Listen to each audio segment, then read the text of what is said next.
ನಮಸ್ಕಾರ, ನಾನು Vittal Rishan, sports Kannada middle east representative. ನಾನೀಗ ಬದ್ರಿಯಾ ಪ್ರೀಮಿಯರ್ ಲೀಗ್ ಸೀಸನ್ 8 ಇಲ್ಲಿ ಬಿಜಾಯ್ಸ್ ಕ್ರಿಕೆಟ್ ಕ್ಲಬ್ ಅಲ್ಬತ್ತಿಯಲ್ಲಿದ್ದೇನೆ. ನನ್ನೊಟ್ಟಿಗೆ mister voice of cricket award winner mister Dravid Kappalli Ashraf Peruvai sir ಇದ್ದಾರೆ. One of the best commentator ಇಲ್ಲಿ UAE ಊರಲ್ಲೂ ತುಂಬ ಹೆಸರು ಮಾಡಿದವರು. ಅಶ್ರಫ್ ಸರ್, ನಿಮ್ಮ ಊರಿನ ಬಗ್ಗೆ, ನಿಮ್ಮ ತಂದೆ ತಾಯಿ ಬಗ್ಗೆ ಮತ್ತೆ ಕಮೆಂಟ್ರಿಗೆ ಹೇಗೆ ಬಂದರೆ ಅದ್ರ ಬಗ್ಗೆ ಒಂದೆರಡು ಮಾತು ನಮ್ಮ. ಫಸ್ಟ್ ಆಫ್ ಆಲ್ ನಮಸ್ತೆ ಸರ್, ವಿಠಲ್ ರಿಷಾನ್ ಸರ್. ಆರಂಭದಲ್ಲಿ ಒಂದು ಮಾತು ಹೇಳ್ತಾ ಇದ್ದೇನೆ, ವಿಠಲ್ ರಿಷಾನ್ ಸರ್ ಅವರು ಹೇಳಬೇಕು, ಯಾಕೆಂದರೆ ಅವರ ಬಗ್ಗೆ ಹೇಳಲೇಬೇಕು. ನನಗೆ ಈ ಒಂದು ವಿದೇಶ ಮಣ್ಣಿನಲ್ಲಿ ಫಸ್ಟ್ ಟೈಮ್ ನನ್ನ ಜೀವನದಲ್ಲಿ ವಾಯ್ಸ್ ಆಫ್ ಕ್ರಿಕೆಟ್ UAE ಆ ಒಂದು ಅವಾರ್ಡ್ ಸಿಗಲಿಕ್ಕೆ ಕಾರಣ ಅದು ವಿಠಲ್ ರಿಷಾನ್. ನಾನು ಭಾಳಷ್ಟು ಪಂದ್ಯಾಕೂಟಗಳಲ್ಲಿ ವೀಕ್ಷಕ ವಿವರಣೆಗಾರನಾಗಿ ವಿದೇಶದ ಮಣ್ಣಿನಲ್ಲಿ ಹೋಗಿದ್ದೇನೆ, ಆದರೆ ಎಲ್ಲ ಕಡೆಯಲ್ಲೂ ವೀಕ್ಷಕ ವಿವರಣೆಯನ್ನು ಮಾಡಿದ್ದೇನೆ. ಆದರೆ ವಾಯ್ಸ್ ಆಫ್ UAE ಕ್ರಿಕೆಟ್ ಎಂಬ ಅವಾರ್ಡ್ ಸಿಗಲಿಕ್ಕೆ ಕಾರಣ ಮೊದಲನೇ ಜನ ಇದ್ದರೆ ಅದು Vittal Rishan. First of all thank you so much sir.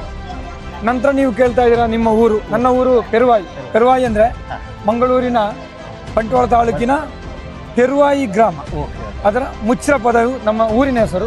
ಅಲ್ಲಿ ಪೆರುವಾಯಿ ಅಂತ ಹೆಸರುವಾಸಿ. ನನ್ನ ಮನೆ ಪಕ್ಕದ ಹೆಸರು ಮುಚ್ಚಿರ ಪದವು, ಆದರೆ ಎಲ್ಲರೂ ಕರೆಯುವುದು ಫೇಮಸ್ ಆಗಿರೋದು ಅಶ್ರಫ್ ಪೆರುವಾಯಿ ಸರ್. ಮತ್ತು ನನ್ನ ತಂದೆ ಹೆಸರು ಅಬ್ದುಲ್ಲಾ, ತಾಯಿ ಹೆಸರು ಕೈಜಮ್ಮ. ತಂದೆ ತಾಯಿಗೆ 3 ಮಕ್ಕಳು, 2 ಹೆಣ್ಣು ಮಕ್ಕಳು, 1 ಗಂಡು. ನಾನು ಕೊನೆಯವ. ನನ್ನ ಹೆಸರು ಅಶ್ರಫ್ ಪೆರುವಾಯಿ.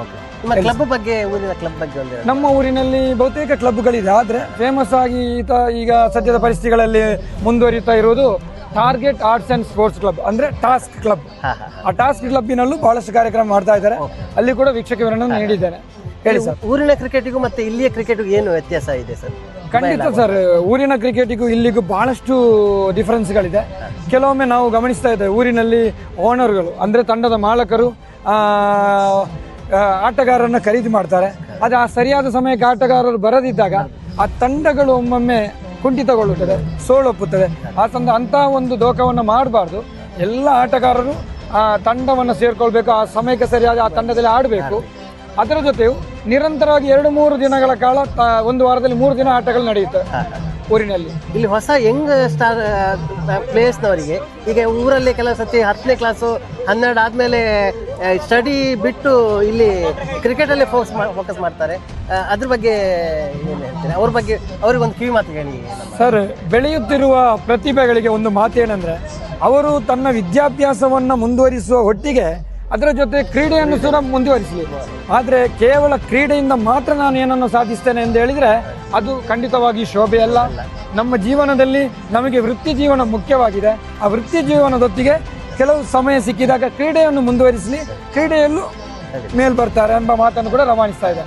ಬದ್ರಿಯಾ ನಮ್ಮ ಫ್ರೆಂಡ್ಸ್ ಕ್ಲಬ್ಗೆ ಏನು ಹೇಳ್ತೀರಿ ಸರ್? ಸೀಸನ್ 8 ಆಗ್ತಿದೆ ಇಲ್ಲಿ. ಎಸ್, ಬದ್ರಿಯಾ ಪ್ರೀಮಿಯರ್ ಲೀಗ್ 8ರಲ್ಲಿ ನಾವಿದ್ದೇವೆ. ಬದ್ರಿಯಾ ಅಂದರೆ ಒಂದು ವಿದ್ಯಾಸಂಸ್ಥೆ, ಮಂಗಳೂರಿನಲ್ಲಿ ಒಂದು ಶ್ರೇಷ್ಠ ಮಟ್ಟದ ಸಂಸ್ಥೆಗಳಲ್ಲಿ ಒಂದು ಸಂಸ್ಥೆಯಾಗಿದೆ ಬದ್ರಿಯಾ, ದುಬೈ. ಆತ್ಮೀಯ, ಈ ಒಂದು ಸಂದರ್ಭ ವಿಠಲ್ ರಿಷಾನ್ ಸರ್ ಅವರು ನಾನು ಹೇಳಲು ಇಚ್ಛೆಪಡಿಸುವುದೇನೆಂದರೆ, ಕಳೆದ 7 ಸೀಸನ್ವರೆಗೆ ಬಹಳಷ್ಟು ಕಾರ್ಯಯೋಜನೆಗಳನ್ನು ಅವರು ಮಾಡಿದ್ದಾರೆ.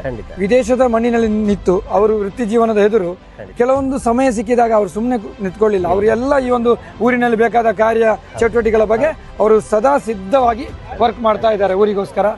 ಕೆಲವೊಂದು ವಿಚಾರಗಳಾಗಿರ್ಬೋದು, ಅದು ಬಡವರಿಗೆ ದಾನ ಮಾಡುವಂಥ ಕಾರ್ಯ, ಮನೆ ಇಲ್ಲದವರಿಗೆ ಮನೆ ಆಗಿರ್ಬೋದು, ಅಥವಾ ವಿದ್ಯಾಭ್ಯಾಸದ ಬಗ್ಗೆ ಆಗಿರ್ಬೋದು, ಅಥವಾ ಮಸೀದಿ ಕಟ್ಟಿಸಿಕೊಡುವುದಾಗಿರ್ಬೋದು.